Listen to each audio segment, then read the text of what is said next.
There wasn't time to think. We wasn't allowed to think.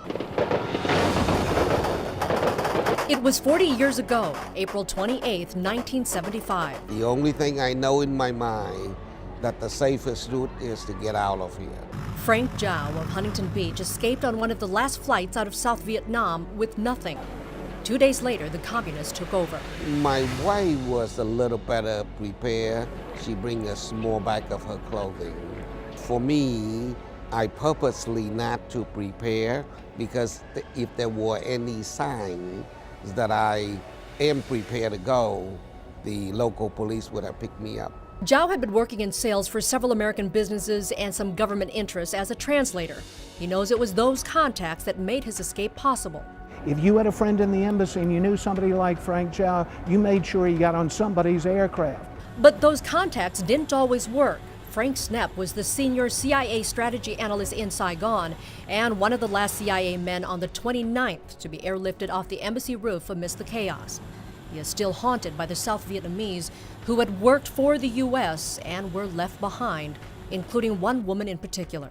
The day before the final collapse, a Vietnamese woman I hadn't seen for months showed up out of nowhere with a child she said was my own. She'd been a girlfriend. She may have been right. I had no idea.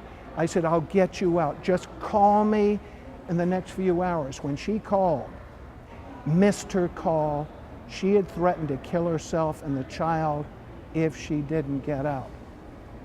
And that's what I think happened. Snepp has written books and been very vocal on how officials never listened to his warnings. You had specific information that the North Vietnamese would not agree to a negotiated peace, but wanted to push right on to Saigon. That's correct.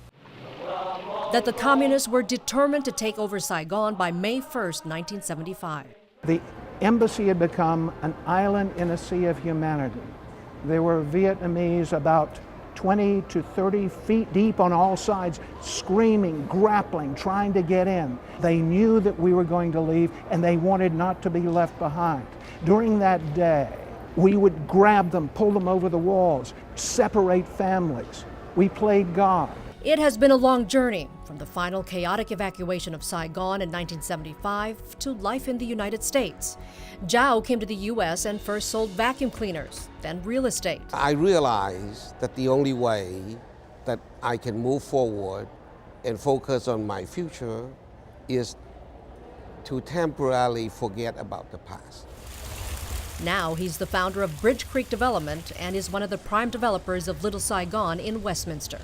The misfortune of 1975 that brought us here also, on the other hand, gave us a golden opportunity to rebuild our life and to become a citizen of the United States. The experience of war is a good lesson to learn from.